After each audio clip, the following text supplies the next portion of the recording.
C'est cet amour rédempteur, Père bien-aimé, Seigneur du Tout-Puissant, qui nous fait venir ce soir, ici dans ta maison, afin de communier, Seigneur Tout-Puissant, avec toi par ta parole. Seigneur du Tout-Puissant, je te prie de nous accorder ta faveur. Fortifie chacun d'entre nous, Seigneur du Tout-Puissant. Nous te prions, ô Dieu de paix, de nous être favorables. Tu connais, Seigneur Tout-Puissant, par quoi chacun de nous est en train de passer. Seigneur Dieu Tout-Puissant, je te prie de nous rendre ce chemin si facile, de nous accorder, Seigneur Tout-Puissant, Père bien-aimé, ta présence et ton accompagnement. Père bien-aimé, Seigneur Tout-Puissant, sans toi, nous ne pouvons rien. C'est pour cela que je te prie, Père bien-aimé, que ce soir, que tu puisses, ô Dieu, Père bien-aimé, consoler les cœurs brisés, que tu puisses, Père bien-aimé, relever ceux qui sont affaiblis par la maladie, que tu puisses, Père bien-aimé, Seigneur Tout-Puissant, ô Dieu, donner, Seigneur Tout-Puissant, une lueur à ceux qui sont dans le désespoir. Car il est écrit qu'il envoya sa parole et la parole les délivra. Bénis, Père bien-aimé, ces quelques moments, et bénis, Seigneur Tout-Puissant, tout ce qui sera dit, tout ce qui sera fait, et nos prières qui seront dirigées vers toi. Accorde-les par ta grâce, dans le nom précieux de Jésus-Christ. Amen. Amen. Que Dieu vous bénisse, chacun. Pendant que nous sommes debout, nous allons tout simplement prendre nos Bibles. Dans 1 Thessaloniciens, chapitre 5,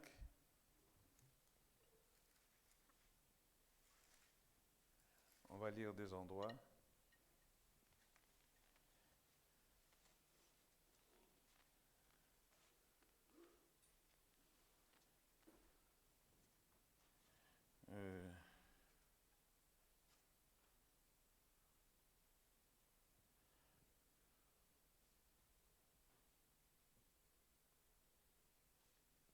Voilà.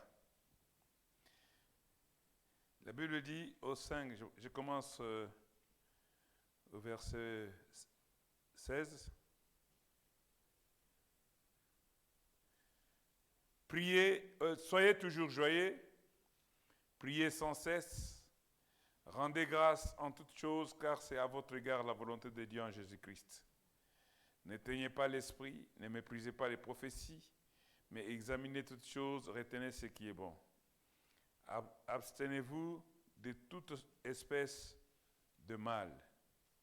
Que le Dieu de paix vous sanctifie lui-même tout entier, et que tout votre être, l'esprit, l'âme et le corps, soient conservés irrépréhensibles lors de l'avènement de notre Seigneur Jésus-Christ.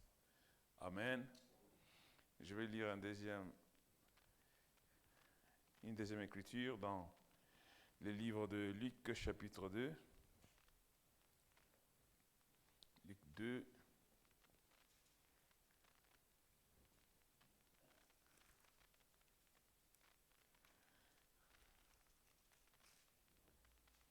Et je lirai juste le verset 52. Et Jésus croissait en sagesse, en stature et en grâce devant Dieu et devant les hommes. Amen. Que Dieu bénisse sa parole. Vous pouvez vous asseoir.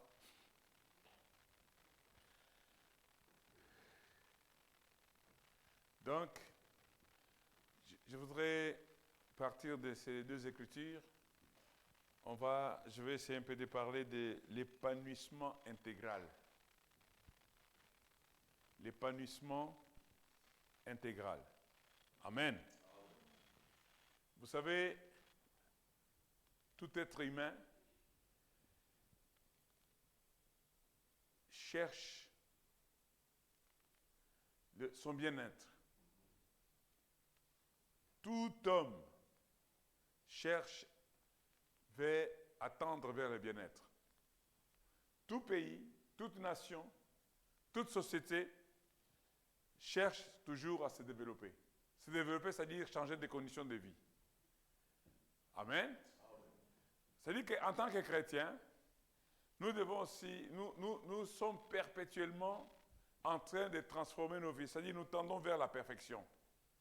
C'est-à-dire que nous cherchons à nous épanouir.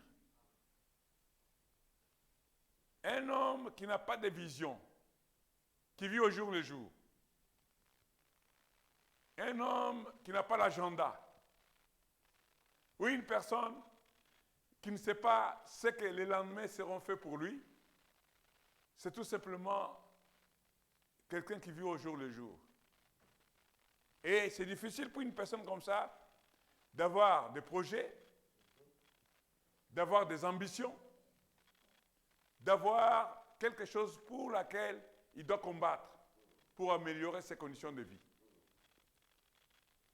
Nous voyons ici l'apôtre Paul qui dit aux Thessaloniciens, il dit que tout votre être, le corps, l'esprit et l'âme, c'est-à-dire que l'homme doit connaître un développement intégral.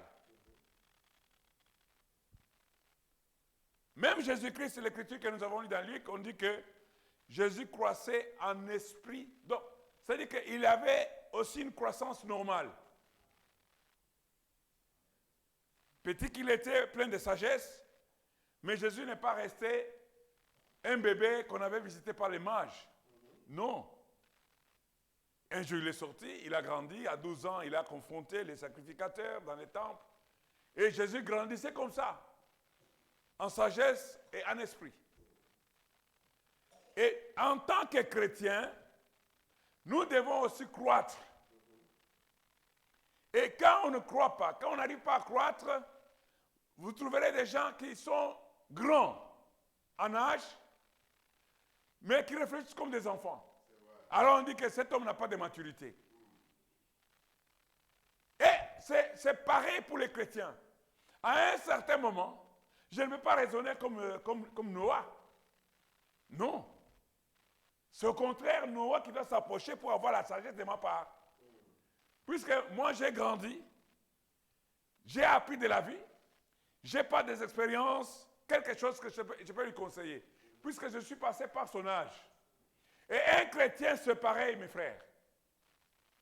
Un chrétien ne peut pas rester tout le temps sur le même plan.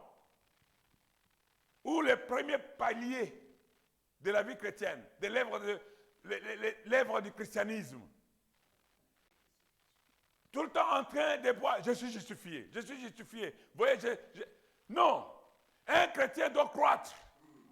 Tu dois quitter les paliers de la justification, tu dois aller sur la sanctification et tu dois arriver au moment où Dieu lui-même vient tabernacler en vous. Paul dit que quand j'étais un enfant, j'ai parlé comme un enfant. Donc, quand Paul dit ça, ça dit qu'il a changé de palier. Il a changé de position. Il n'est pas toujours cet enfant qu'on doit toujours ou prendre à la main, cajoler, supplier. Non. Un chrétien doit évoluer. Un chrétien doit tendre à la perfection. Un chrétien, après la nouvelle naissance, doit bien évoluer dans sa vie. Par même la façon de parler. On doit sentir qu'ici se trouve un homme. Quand je dis homme, c'est H, grand H. Ça dit homme ou femme inclus. Ça dit qu'on sent la personnalité. Amen. Et le vrai problème aujourd'hui, c'est que nous n'évoluons pas comme la parole nous demande. Le prophète nous dit ici, dans le message « Et tu ne le sais pas », je vais lire un peu l'écriture, la parole est révélée. Frère Branham, il fait cet enseignement, cette prédication, et il trace 3 cercles. Il montre 3 cercles, et puis au centre, il dit ceci. Maintenant, je vais vous dessiner un petit cercle. Si j'avais un tableau, mais je veux que vous regardiez bien là. Frère Branham dessine des cercles. Je vais faire un rond comme ça, et je vais faire un autre rond à l'intérieur de ce rond-là, ça fait 2. Et puis je vais faire encore un rond à l'intérieur de ce rond-là, ça fait 3 ronds, 3 cercles. Ça, c'est vous. Amen. Amen. Donc l'homme en soi, il est triunité. Amen. Il y a l'homme qu'on voit, l'homme physique, mais il y a aussi les vrais hommes qu'on ne voit pas. Vous savez que tu ne peux pas discerner ce que c'est un homme, ce qu'il est, son caractère, s'il n'a pas parlé ou s'il n'a pas agi. Tu peux voir, il est nonchalant, tout ça, tu crois qu'il est nonchalant, mais quand il te parle, tu vois qu'il y a la fermeté. C'est-à-dire que l'intérieur définit même ses caractéristiques ou son caractère. Donc l'homme, en soi, est en 3 parties. Quand nous grandissons, nous voyons physiquement que nous grandissons, nous prenons de la hauteur. Ça, c'est l'homme extérieur qu'on peut voir. Mais quand quelqu'un naît de nouveau aussi, cet homme intérieur-là doit grandir aussi. Comme quand nous grandissons, nous nous affectionnons aux choses de notre âge. Vous verrez, les petits-enfants, à un certain moment, ils aiment toujours se tenir en ribambelle, en groupe d'enfants, parler, se provoquer, se taquiner sur ceci. À un certain moment, hein, à un certain âge, bon, c'est comme je disais à Tonia. Tonia, quand elle était toute petite, elle venait toujours Du jour au lendemain, je ne sais pas si ce sont ses parents qui lui ont dit il faut respecter papa, je ne sais pas. Mais j'ai vu la petite prendre des distances. Elle change de palier. Vous voyez, elle commence à se gêner, elle commence à se respecter, puisqu'elle n'est plus cette petite fille-là qui aimait jouer, qui aimait être transportée. Elle change. Et l'homme spirituel doit être comme ça. Tu ne peux pas continuellement rester dans un état de bébé. Non. Donc, l'homme extérieur évolue, l'homme intérieur doit aussi évoluer. Fait, le vrai problème, aussi vrai qu'on parle de la naissance naturelle, les gens oublient toujours qu'il y a aussi une naissance spirituelle. Et cette naissance spirituelle, ça s'appelle la nouvelle naissance. Des gens sont conscients de leur naissance naturelle, mais les gens ne mettent pas beaucoup de considération pour comprendre sur la naissance spirituelle ou la nouvelle naissance. Amen. Alors, frère, on montre que ça, c'est vous, les 3 cercles. Et puis, il nous montre encore, ça, c'est Dieu. Dieu est un dans une trinité. Père, Fils, Saint-Esprit. Et sans trinité, il n'est pas Dieu. Amen. Amen. Amen. Amen. Amen. Sans trinité, Dieu n'est pas Dieu. Oh, Dieu, c'est quoi? Dieu veut dire tout simplement objet d'adoration. Avant qu'il soit Dieu, il n'y avait personne pour l'adorer. Frère, on dit que la première chose qu'il a fait, il a créé les anges. Yes, Il dit que quand il a créé les anges, à ce moment-là, il devint Dieu. Amen. Amen. Amen. Mais ce que les anges ont adoré, Amen, Amen. c'est la même personne que les mortels que nous sommes, nous adorons. Amen. Comme Jean l'a dit, ce qui était au commencement, ce que nos mains ont touché, nos yeux ont vu. Il s'agit de la parole. Donc c'était ce même Dieu-là que les anges avaient adoré, et c'est le même Dieu que nous adorons aujourd'hui. Amen. Amen. Il ne peut pas être Dieu sans être en triunité. Maintenant, frère, on continue, dit ceci, dit, il ne peut pas se manifester autrement. Et vous, en tant que personne, vous ne pouvez pas non plus être manifesté sans être composé d'une trinité. Amen. Vous savez, on peut juger quelqu'un par sa façon de réfléchir.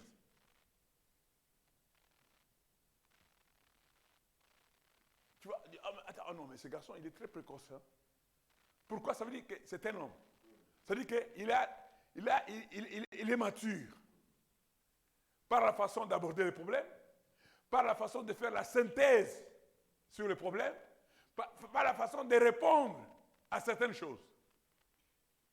Donc, même les plus âgés, comme les pharisiens ou les sacrificateurs, ils étaient épatés par la sagesse de Jésus. Amen.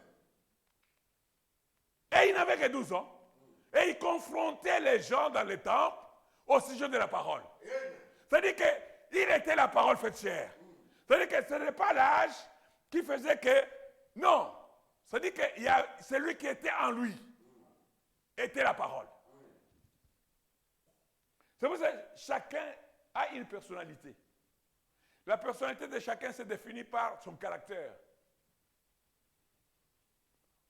Amen. Si vous êtes oui, alors, à l'école, c'est toi qu'on envoie acheter des bonbons, qu'on envoie acheter des chips, qu'on envoie à faire ceci. Tu es comme une fille ou un garçon de course. C'est-à-dire que tu n'as pas de caractère. Donc, tu es comme un souffre-douleur. Donc, tout le monde, quand il veut, allez, fais ça, toi tu cours. Peut-être tu as peur tout simplement que tu seras exclu de leur communion. Mais c'est le caractère qui te manque.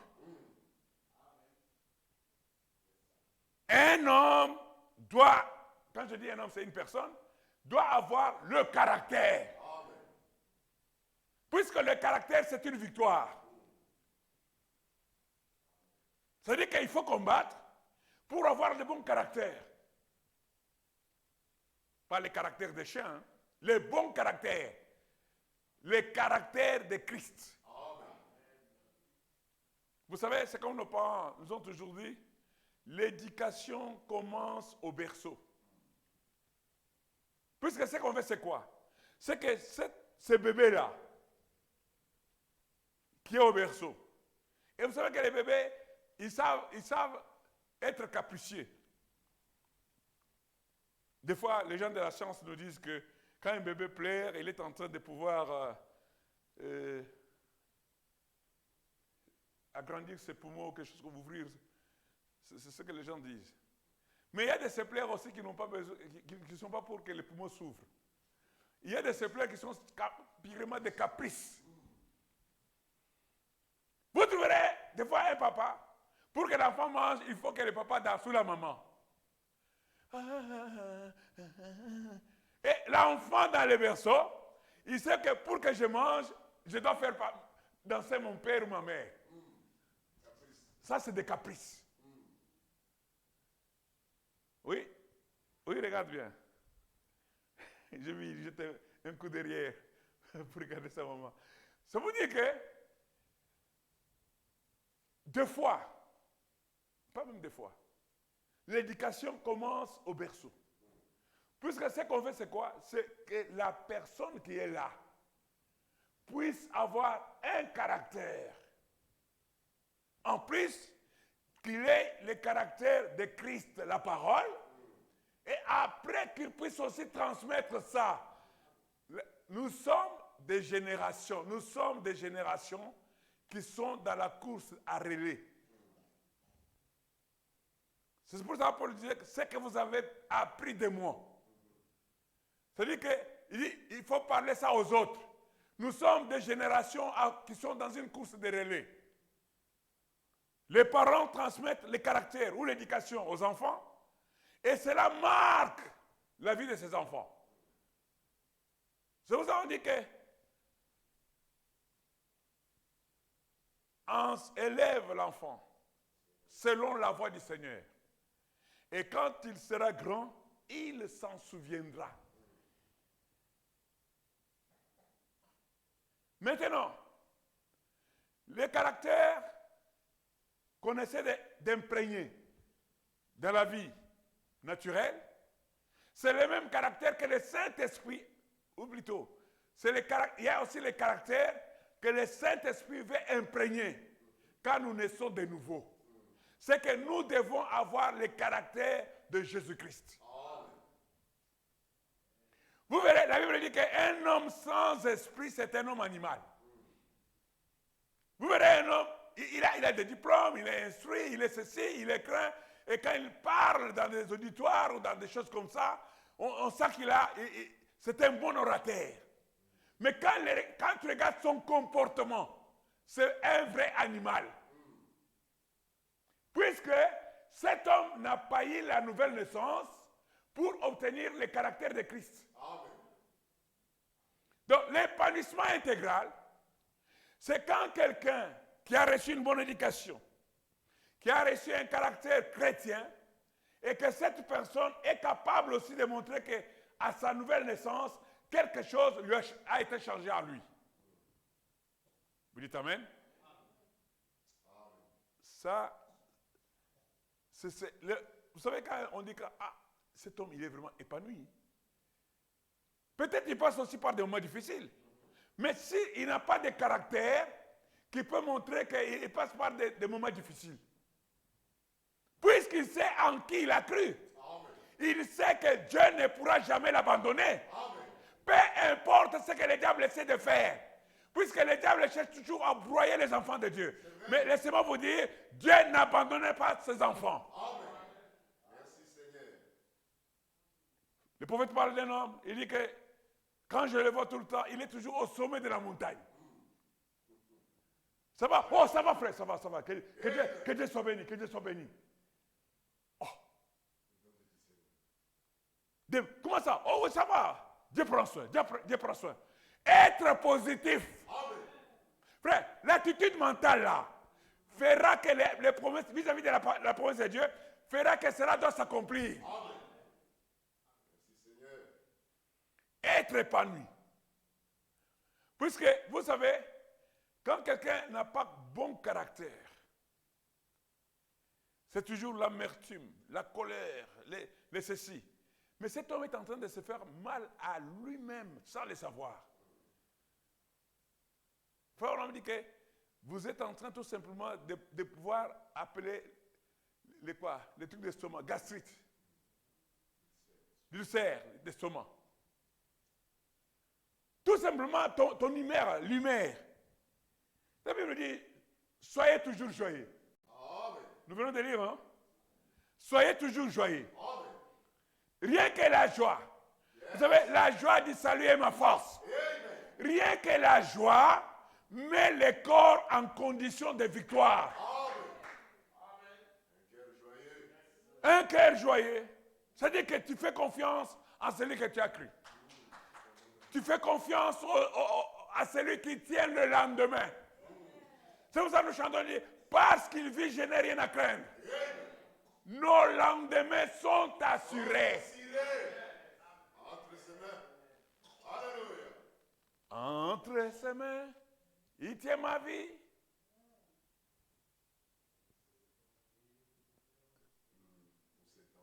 Pour ces temps et l'éternité, je sais qu'il vit.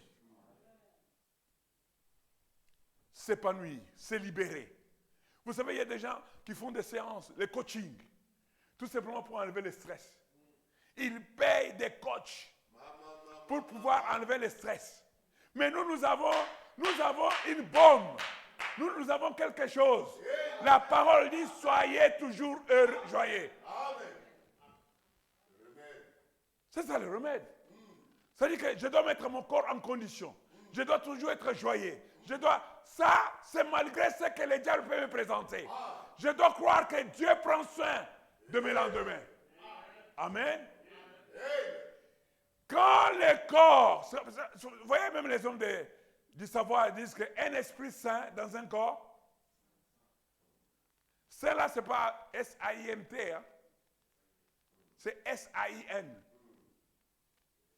C'est-à-dire qu'il prône aussi l'épanouissement d'un être. Un corps saint, avec un esprit saint, mais nous disons le Saint-Esprit dans un mortel. C'est ça l'épanouissement. Amen. Le prophète continue, il dit, et vous, en tant que personne, vous ne pouvez pas non plus être manifesté sans être composé d'une trinité, c'est-à-dire corps, esprit et âme. S'il vous manque un, vous n'êtes pas complet. Amen.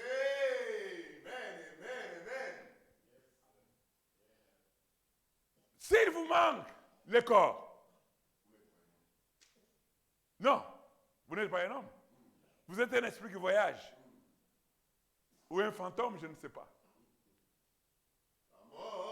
Mais pour être homme, vous devez avoir et les corps. Les corps, c'est les temples. L'esprit vient demeurer. Amen. Et l'âme reste l'encre.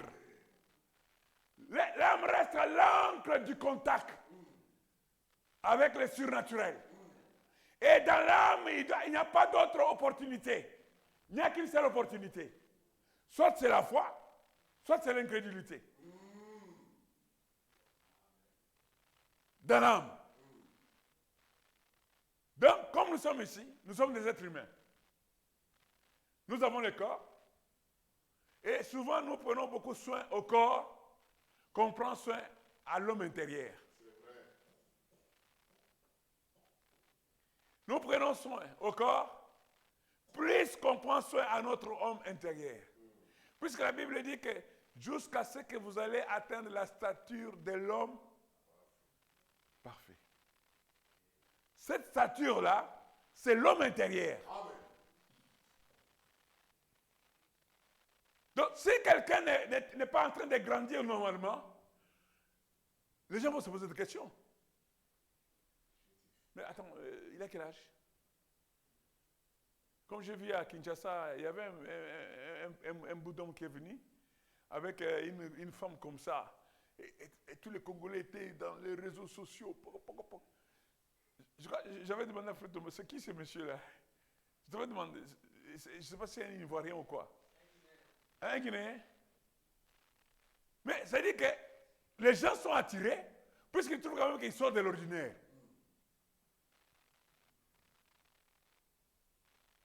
Alors, un chrétien, Jésus grandissait en stature et en sagesse. À un certain moment, il faut que Lazare, quand il parlera, son père regarde, il se gratte la barbe qu'il n'a pas et dit, merci Seigneur. J'ai quelqu'un, je ne suis pas venu sur la terre, juste comme un vagabond. J'ai quelqu'un qui peut bien porter mon nom. J'ai quelqu'un qui peut faire la relève. Quand on regarde la sagesse, quand on regarde l'attachement à la parole, quand on regarde la tempérance, quand on regarde la foi, devant n'importe quelle circonstance, Christ, il se dit, le grain de blé n'est pas resté tout seul. Il a fallu que les grains de blé meurent pour se reproduire. Le même grain qui était enterré a produit des milliers de grains. Le caractère de Christ. Amen. Quand quelqu'un grandit dans la duplicité, c'est-à-dire que il ne reconnaît jamais ses torts, même si on l'attrape en train de prendre un morceau ou bien une barre de chocolat sans autorisation. C'est un esprit qui est en train de oindre. Et quand des esprits comme ça sont sur quelqu'un, ça perturbe même ça perturbe cette personne. Puisqu'il va grandir avec cet esprit collé à lui. L'homme intérieur ne pourra jamais s'épanouir. Or, frères et sœurs, ce qu'on veut, c'est que l'homme intérieur prenne le dessus sur l'homme extérieur. Amen. Que le Saint-Esprit domine l'homme, afin que le corps soit soumis à l'esprit. Amen. Voilà le meilleur moyen de pouvoir connaître un épanouissement intégral. Tout ce qui est la parole, essayez de suivre cela. Tout ce qui est contraire, combattre cela. Amen. Tenir le corps assujetti à la parfaite volonté de Dieu. Amen. Voilà par où l'homme commence à croître, à grandir. Voilà comment l'homme commence à avoir des victoires, même dans sa vie naturelle. Quand le corps sera soumis à l'esprit. Amen. Puisque le prophète nous montre qu'en tant qu'homme, nous sommes 3 parties. Quand on dit que tout votre être, l'être, c'est les 3 composants. Yes, sir. Yes. C'est là que Paul dit que tout votre être. Tu ne peux pas t'occuper seulement que le corps soit bien présentable, que le corps puisse être... pendant que ton esprit, ton être intérieur ne progresse pas. Amen. L'être qui s'épanouit, c'est l'être ou l'âme, l'être intérieur.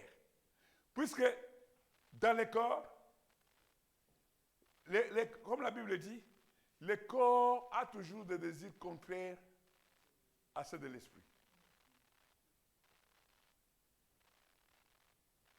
Le corps, étant tiré de la terre, est toujours attaché à la terre. Mais la terre a été maudite.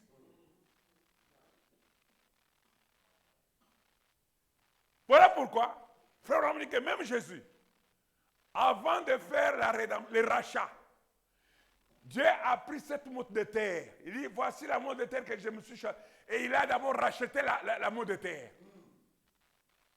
C'est que nos corps là, si ce n'est pas racheté, impossible d'avoir un développement ou un épanouissement intégral. Nous devons, petit que vous soyez grand, vieillard ou qui que ce soit, chacun de nous doit s'attacher à pouvoir être sûr que mon corps est soumis à l'Esprit de Dieu. Amen. En délaissant la duplicité, les petits mensonges mignons, l'hypocrisie, en délaissant, vous savez, l'hypocrisie, c'est quelque chose de mortel. Et ça fait mal au corps. Puisque tu es tout le temps en contradiction. Ton esprit est en contradiction avec ton corps.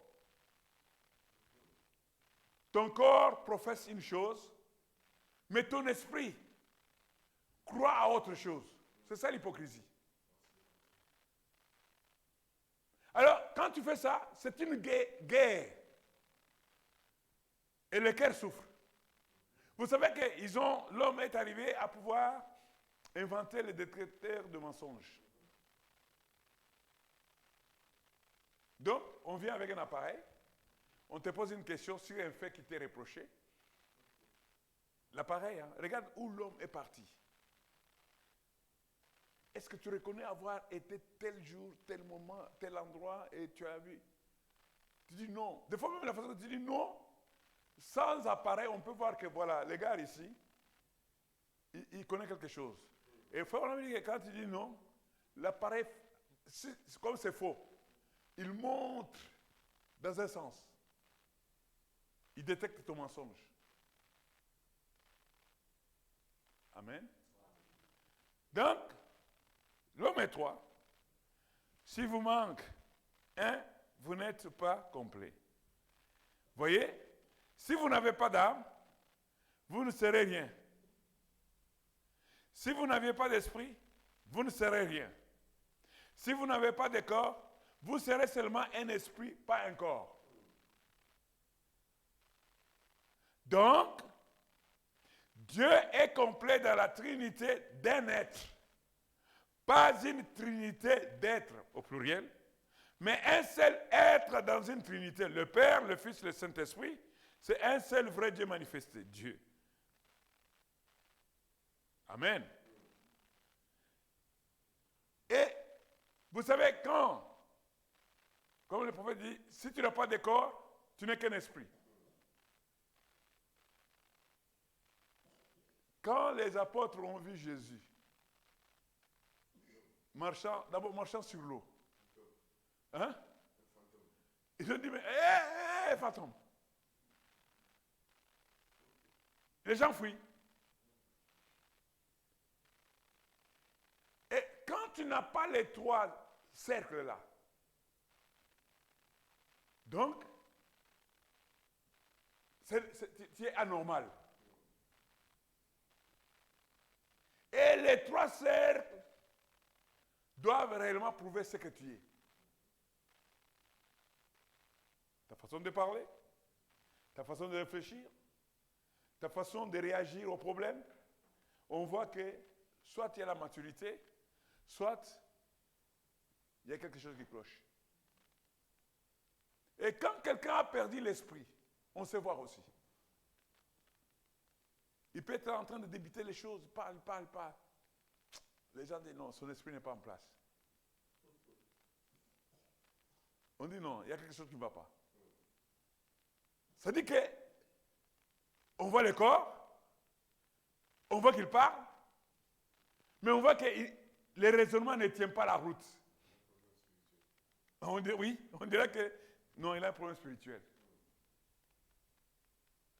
Il est en train de divaguer. Amen. C'est pour cela, frères et sœurs, Jésus grandissait en stature et en grâce. Un chrétien doit grandir aussi comme ça.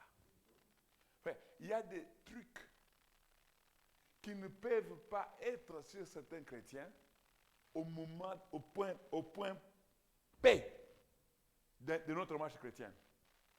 C'est-à-dire que si tu as crié il y a peut-être 30 ans, non, on doit te trouver loin sur le chemin. Il y a des choses que tu dois mettre de côté. Le vrai problème, c'est que les gens doivent savoir, aussi vrai que je suis né dans ce monde et que je suis en train de grandir, mon homme intérieur aussi doit grandir. Je n'ai pas besoin qu'on me dise, bon, maintenant il faut prier. Vous savez, la prière en famille que nous faisons, c'est pour pouvoir donner. C'est un entraînement. À un certain moment, papa et maman peut-être sont sortis, ils sont dans les courses, vous êtes tout seul, vous-même vous prenez l'initiative. Puisque c'est quelque chose qui vous est inculqué. Amen. Ça doit faire partie, ça dit que l'homme intérieur a besoin de communier avec Dieu. Amen. C'est vrai. C'est la communion spirituelle. Comme vous avez la communion, vous appréciez la communion fraternelle, l'homme intérieur a besoin aussi de la communion avec Dieu. Amen. Alléluia. Amen. C'est ça. C'est très important. Et quand nous grandissons spirituellement, vous verrez qu'il y a des choses même qui vont commencer à sauter d'elles-mêmes.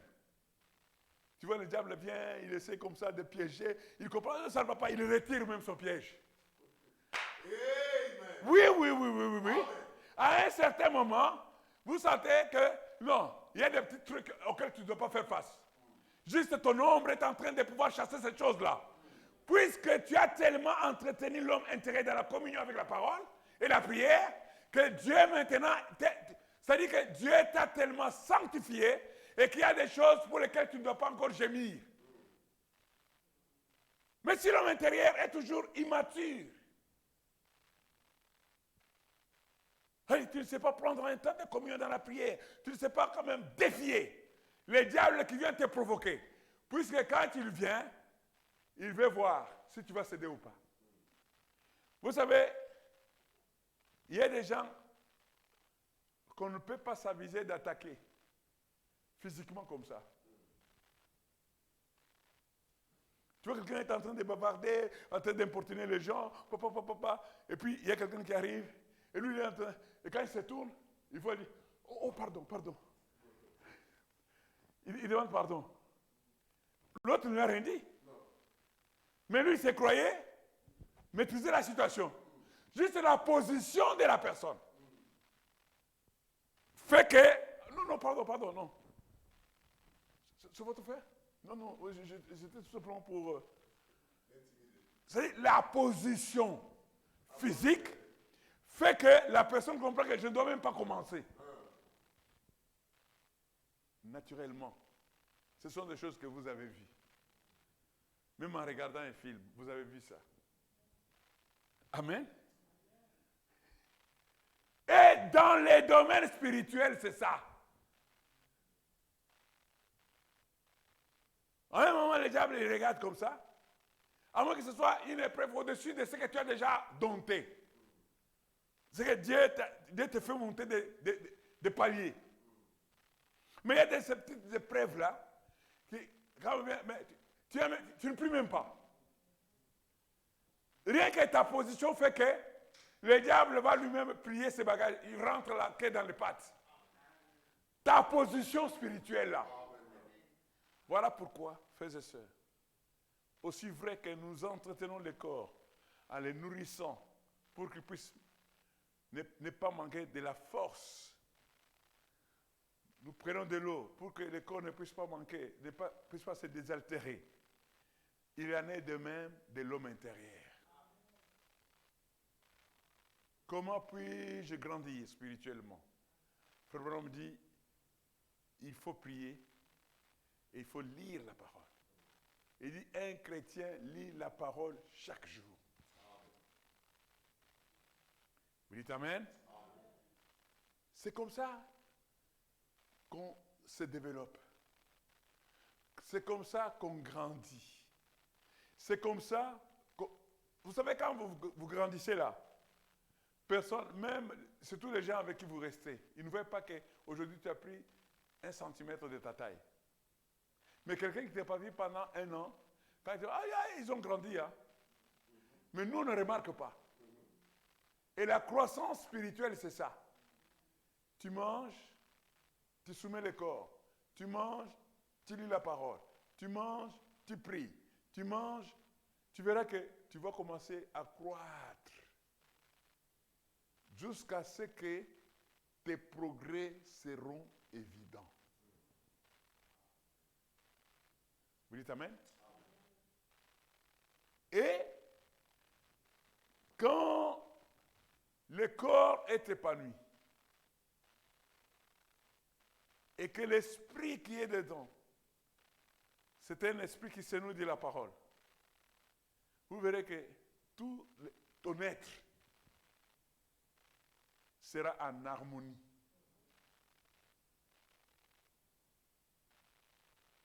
C'est pour cela, les petits, rouge-gorge, hein, les petits oiseaux là, Frère Rom dit, quand ils regardent les hommes, ils disent que je ne comprends pas. Est-ce que ces êtres qu'on appelle les humains ont-ils les mêmes pères célestes que nous? Vous les voyez toujours, ils ont des hypertensions, ils ont de ceci, ils ont... Et nous, on ne se soucie même pas. Et Dieu prend soin d'eux. Puisque Dieu a dit que les oiseaux là, ils s'inquiètent, c'est Dieu qui prend soin. Mais nous qui avons l'intelligence, vous savez qu'aujourd'hui, tout ce qui arrive dans des villes modernes, toutes ces maladies, les tensions artérielles et tout ça, c'est tout simplement dû aux aliments traités que nous mangeons. On a pris des aliments, on les a cuisinés, on les a mis dans des boîtes, et ça a perdu tout ce qu'il y a de consistant pour pouvoir booster notre immunité. Mais nous mangeons, ah oui, je mange des haricots blancs, mais des haricots blancs qui n'ont que le goût. Mais il n'y a rien dedans. Et en plus, pour avoir la satisfaction, sentir que tu as bien mangé, il faut que tu manges encore une quantité énorme. Qu'est-ce que ça fait? Ça va se stocker, ça va créer des graisses, ça va créer toutes ces choses. Et ça va créer des problèmes que nous avons. La nourriture. Maintenant, regardez, l'homme est en train de chercher à pouvoir rentrer au bio. Puisqu'il veut que le corps retrouve son équilibre. Pendant qu'il cherche, mais personne ne pense la nourriture spirituelle. Pour que l'homme aussi retrouve l'équilibre spirituel, l'homme intérieur. Ils ont inventé toutes sortes de compléments alimentaires. Et ils se font de l'argent avec toutes ces choses. Mais c'est du bluff. Bon, ça aide. Mais à quel niveau, on ne sait pas. Mais c'est pour vous dire que le développement de quelqu'un, comme nous prenons soin de nos corps, nous devons aussi prendre soin de notre homme intérieur. Amen. Donc, Frère Branham parle de ça, comme je viens de le lire. Ici, il dit au paragraphe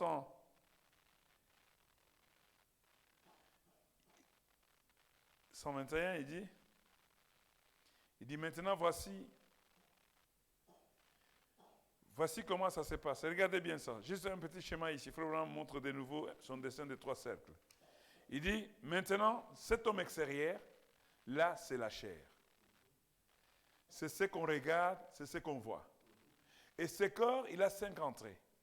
N'importe quel enfant qui sort du primaire comme moi sait qu'il y a 5 entrées, sens qui contrôlent le corps. La vue, les goûts, le toucher, l'odorat et l'ouïe. Sans eux, on ne peut pas toucher. Sans eux, on ne peut pas toucher le corps.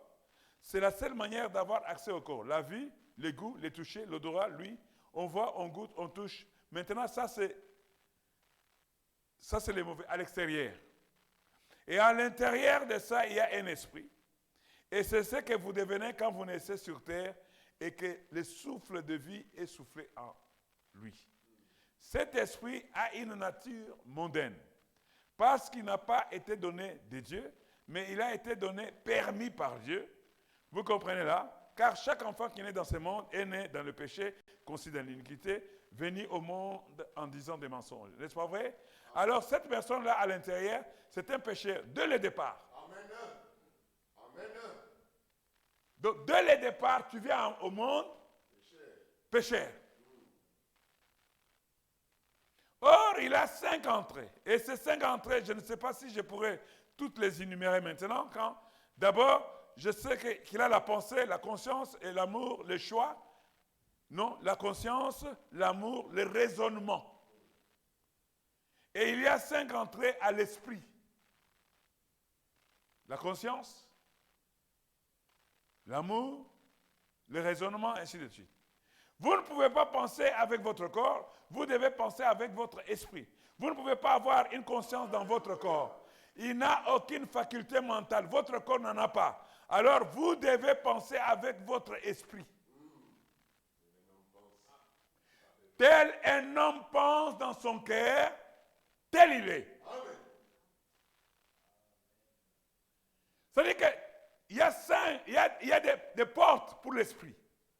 Il y a la conscience. Tu sais, quand un enfant fait mal là, sa conscience le reproche déjà. Il sait qu'il a fait quelque chose de mal. Remarquez, il casse un verre.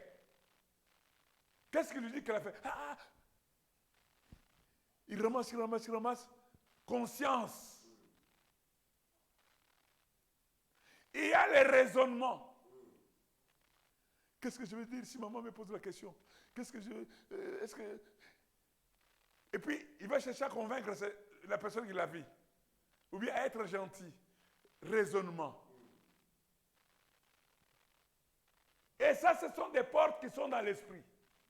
Et frère, on me dit que cet esprit-là, Dieu a permis. Mais c'est un esprit de nature mondaine. Amen. Yes, sir. Voilà, vous ne pouvez pas vous contenter de dire tout simplement que j'ai des bons raisonnements. Non. Il faut que les raisonnements soient tout simplement selon la parole. La conscience, le raisonnement, l'amour. Frère Branham parle de ça. Vous ne pouvez pas raisonner avec votre être physique parce que le raisonnement ne peut pas voir, goûter, toucher, sentir ou entendre. Le raisonnement, c'est quelque chose que vous pouvez faire dans votre esprit. Vous savez, un homme qui n'est pas régénéré, il y a des gens qui sont méchants. Des tueries en Afrique là. Tu parles avec quelqu'un, vous buvez, vous parlez. Mais dans son cœur, il sait déjà ce qu'il a déjà décidé de faire. Puisque la nature de l'esprit qui est en lui, ce n'est pas un esprit régénéré. il raisonne, et vous vous regardez dans les yeux, vous parlez, peut-être vous esquissez un sourire, et lui, il fait comme ça, vous croyez qu'il est d'accord. Mais il pense du mal de toi. Cette nature-là. Amen. Bon, je vais aller plus vite. Frère Branham dit ceci.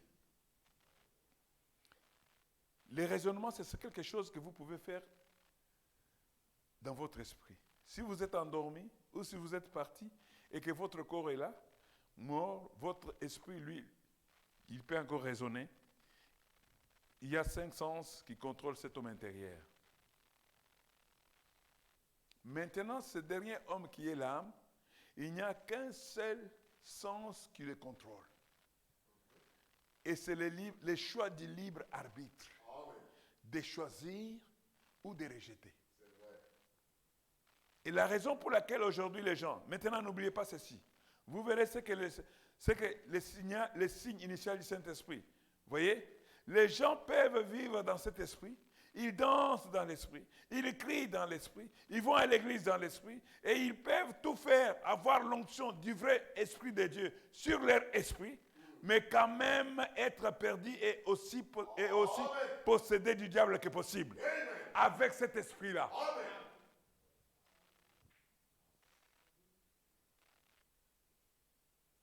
Chanter, danser, aller à l'église en esprit, tout ça. Mais cet esprit-là, dès le départ, frère, on me dit que c'est un esprit mondain.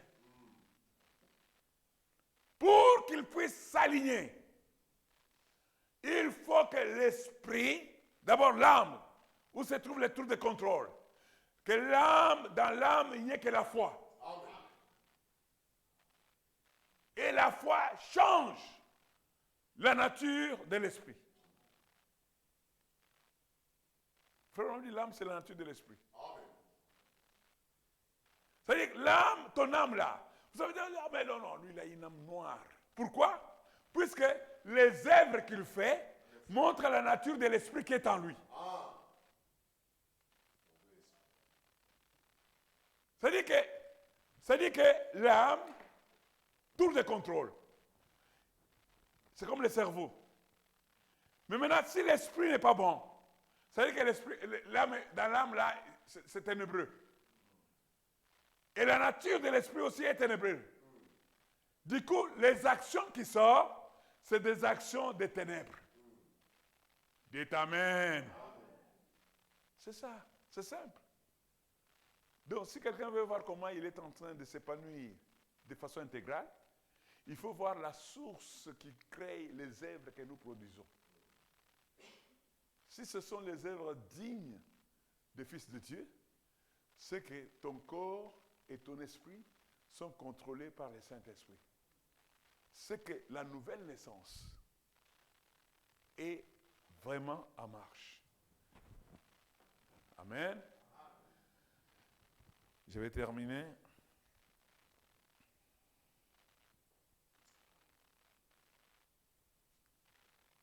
Frère Branham dit dans le message Dieu tient sa parole.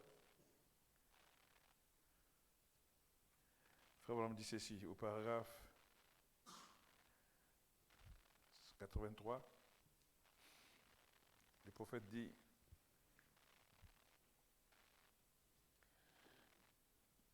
de ces pierres, Dieu peut susciter une église lui sera présentée sans tache ni ride ni aucun défaut. Sa grâce est entièrement suffisante et il peut faire infiniment au-delà. Comme je le disais ici il n'y a pas longtemps, les luthériens ont effectivement porté les flambeaux qui éclairaient le monde. Qu'est-il arrivé? Si vous étiez la lumière du monde, vous, luthériens, à un certain moment, à l'époque de la première réforme, qu'est-il arrivé à votre lumière? Quoi? C'était l'éteinte? Voici la raison pour laquelle elle s'est éteinte. C'est parce que vous avez abandonné la parole de Dieu. Vous avez cru que le juste devait vivre par la foi, ce qui est tout à fait la vérité. Mais il y a plus que ça, que le juste vivra par la foi. Ensuite, les méthodistes sont arrivés. Les méthodistes, vous avez pris les flambeaux de la sanctification et vous avez effectivement porté les flambeaux qui a suscité un grand réveil. Tout cela est vrai. Mais qu'est-il arrivé à l'église méthodiste? c'est que vous avez laissé la lumière s'éteindre. Voilà ce qui est arrivé. Et vous avez prêché la sanctification.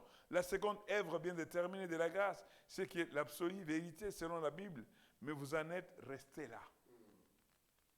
Ensuite, les pentecôtistes sont arrivés avec la restauration des dons. Et vous avez parlé en langue. Et alors, vous avez fait une doctrine. Et ensuite, qu'est-il arrivé? Votre lumière s'est éteinte. Qu'est-ce qu'il y a? C'est parce que vous ne vous en êtes pas tenu à la parole. Nous développons la parole de Dieu et nous devons nous développer à mesure que la parole de Dieu se développe.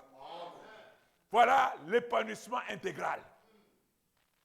Quand la parole se développe, vous savez, frères et sœurs, quand nous parlons, par exemple, de tous ces mystères qui ont été révélés en ces temps, ce n'est pas tout simplement pour épater. Frère Branham n'a pas fait ça pour épater les gens. Mais Frère Branham a fait pour donner la colonne vertébrale à l'Église. Puisque l'enseignement, c'est ça la colonne vertébrale de l'Église. Et laissez-moi vous dire, l'Église du temps de la fin est au-delà de ce que les pentecôtistes étaient. Il suffit seulement de prendre la parole correctement. Frère, vous verrez les signes confirmant la parole que nous croyons. Moi, je vois beaucoup de gens, comme Jésus a dit, une génération qui cherche des signes, des chercheurs des signes. Et vous trouvez des gens se battre, il faut que je fasse des signes. Non, les signes, depuis le commencement de l'Église, Dieu, la Bible dit dans Actes que Dieu confirmait la parole par les signes qui l'accompagnaient. C'est-à-dire d'abord la parole. Quand la parole est prêchée, la parole est positionnée, la parole est bien agencée, vous verrez que les signes accompagneront cette parole.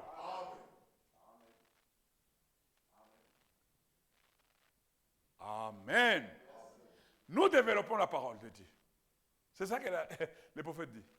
Pas nous développer les miracles, nous développons la parole de Dieu.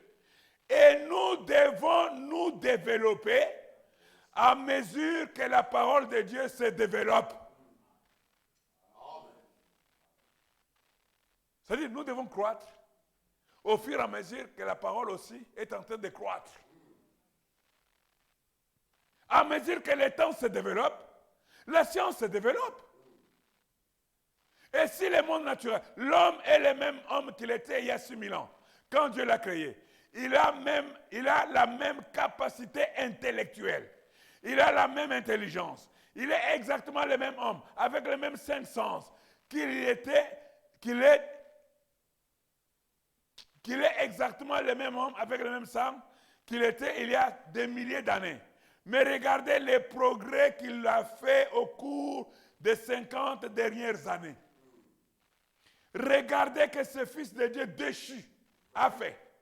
Il a inventé les automobiles, la radio, les lumières électriques, les bombes atomiques et les avions à réaction. Regardez comme ça s'est fait rapidement. Les pages de la science se tournent rapidement. Mais nous voulons nous arrêter sur un vieux credo d'église. Et rester là, alors que Dieu veut que nous développions la parole. Dieu veut que nous développions la parole. Je suivais George Smith, le beau-fils à Frère Branham. Quand il était avec Frère Branham, il aimait discuter la parole avec les gens. C'est aussi une façon de se développer. Nous devons nous développer. Nous devons aussi développer la parole. Dieu veut que nous développions la parole. Nous vivons au dernier jour. Nous vivons au temps où la magnifique Église de Dieu devrait se tenir debout, resplendissante comme les lys de la vallée. Amen. Amen. Dieu veut que nous développions la parole. Et Dieu veut que nous nous développions comme nous développons la parole. Amen. L'épanouissement intégral ne viendra pas à force de cumuler la science. Ecclésiaste a dit beaucoup de livres. Les gens ont étudié, vous regardez, vous dites c'est un cerveau. C'est un géant cérébral. une bonne chose, mais son esprit, son âme est à quelle position? Un homme, je ne sais pas, un homme doit avoir tout. Il doit avoir la science, puisqu'en Colossiens, Christ est dit comme étant, ayant la source même de la science. Un homme doit avoir la science, cette connaissance ordonnée des choses. Mais nous devons avoir aussi celui qui détient la science, le Seigneur Jésus-Christ. C'est ainsi que nous pouvons nous développer. Et quand nous allons développer la parole, nous devons nous développer aussi comme la parole. Et les signes et les prodiges nous accompagneront. Nous accompagneront. Amen. Que Dieu vous bénisse. On peut se tenir debout. Je ne sais pas s'il y a des requêtes. C'est parfait. On va chanter un petit chœur et nous allons tout simplement prier. À la croix, au pied du Maître, à genoux, je fais mon choix. Ô son disciple, je veux être tout près de lui par la foi. Ô oui, brebis de sa bergerie, nul ne monte de sa main. Oh, sur le mont, dans les prairies, oui, mon bonheur est à la croix, au pied du Maître, oh, à genoux, moi je fais mon choix. Oh, son disciple, je veux être tout près de lui par à la croix,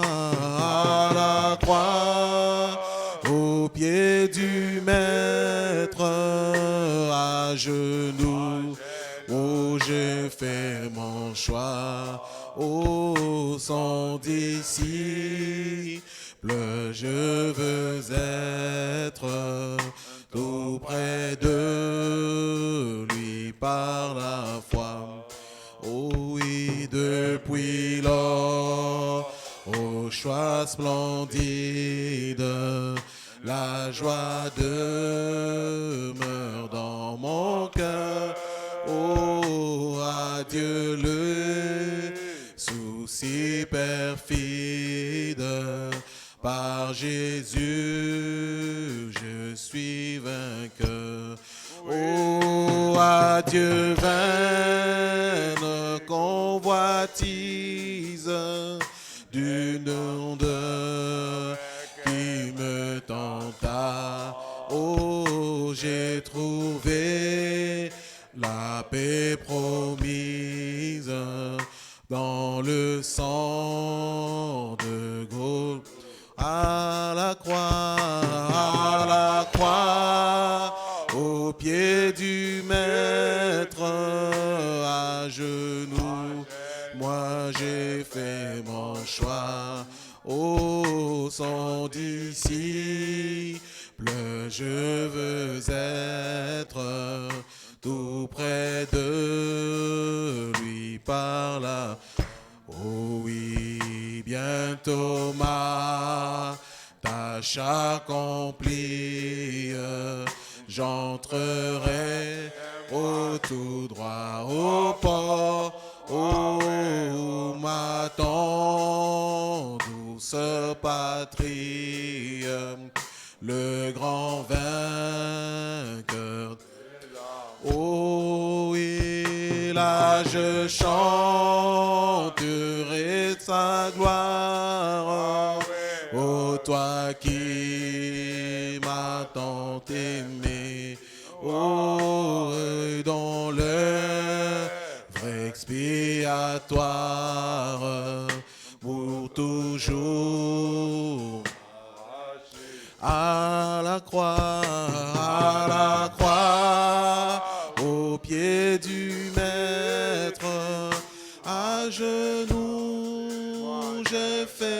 mon choix.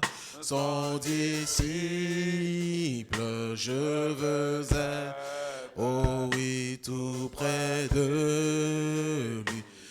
Oh, à la croix, au pied du Maître, à genoux, oh, j'ai fait mon choix. Oh, son disciple, je veux être tout près de lui par la foi. Demandons-lui la grâce afin qu'il puisse nous aider à nous épanouir, à nous développer. Que la parole ait la prééminence dans la vie de chacun d'entre nous. Que la parole ait la prééminence dans nos maisons, dans nos familles. Prions tous ensemble. Bien-aimé Père Céleste, Dieu Tout-Puissant, Dieu de miséricorde, nous voulons, Père bien-aimé, Saint Tout-Puissant, nous recommander dans tes mains, ô Dieu de paix. Après avoir tout simplement, Père bien-aimé, ô Dieu, Seigneur, Père bien-aimé, c'est quelques mots d'exhortation. Nous voulons nous approcher, Père bien-aimé, de toi. Nous voulons, Père bien-aimé, Saint Tout-Puissant, ô Dieu, nous consacrer encore davantage, Père bien-aimé. Dieu, c'est lui qui connaît, Père bien-aimé, ô Dieu de paix. Nous te disons merci, Seigneur notre Dieu, parce que l'Écriture nous enseigne, Seigneur notre Dieu, que la foi vient de ce qu'on entend. Éternel notre Dieu, ce soir, oh Dieu bien-aimé, nous avons écouté la parole, Père éternel. Nous voulons, Seigneur notre Dieu, que cette parole, Père éternel, que nous avons écoutée, oh Dieu, oh Père éternel, que cela nous change, Père éternel, que cela, Seigneur notre Dieu, nous transforme. Oh Dieu bien-aimé, Père céleste, nous ne voulons pas, Seigneur notre Dieu, être, Père éternel, des auditeurs oubliés, Père éternel, mais nous voulons, Seigneur notre Dieu, mettre, Père éternel, en pratique, oh Dieu, ce que nous écoutons, Seigneur notre Dieu. Quand nous regardons, oh Dieu, combien, Père éternel, la parole de Dieu avait pris un homme, Père éternel, oh Dieu tout-puissant, né d'un homme, oh Dieu tout-puissant, à la personne de Branham, Père éternel, l'a changé, l'a transformé, Père éternel, au point qu'il pouvait se tenir là et prononcer la parole. Je veux un écureuil, qu'il marche d'ici à là et que je puisse le tuer au Père. Oh Dieu, tu confirmes la parole d'un homme. Oh notre Père et notre Dieu, nous voulons, Seigneur notre Dieu, être amenés à cette position, Père, parce que le prophète de Dieu nous dit, oh Dieu, ce que tu fais, ce que Dieu fait avec le messager, il le fait aussi, Père, avec le reste du corps. Éternel notre Dieu, nous voulons nous développer, Père, atteindre, Père éternel, cette position de fils, parce que l'Écriture nous enseigne que la nature gémit, la nature soupire, la nature a besoin de voir à nouveau, oh Dieu, des fils de Dieu être manifestés, comme cela a été au commencement, Père, avec l'homme Adam, Père éternel, qui pouvait parler au vent, qui pouvait dire à l'arbre de se déplacer, Père éternel. Oh notre Dieu, nous voulons, Seigneur, atteindre, Père, ce niveau-là, l'adoption, Père éternel, le placement des fils, Père éternel. Oh Dieu bien-aimé, Père céleste, parce que la parole ne va venir, Seigneur, simplement, oh Dieu, pour remplir nos têtes. Oh Dieu bien-aimé, mais la parole est venue pour nous ramener, Père, à la position qu'Adam avait, Père éternel, la position de fils de Dieu, qui avait droit à la juridiction. Oh Dieu, qui avait la juridiction sur la terre, Père éternel, qui avait droit à l'arbre de vie, Père éternel. Oh Dieu bien-aimé, Père céleste, Seigneur Jésus-Christ, oh Père, amène-nous à cela, Père éternel, notre Père et notre Dieu, parce que le prophète de Dieu nous enseigne que nous devons aller plus loin, Père. Oh Dieu, que le baptême du Saint-Esprit, nous devons aller à l'adoption, Seigneur.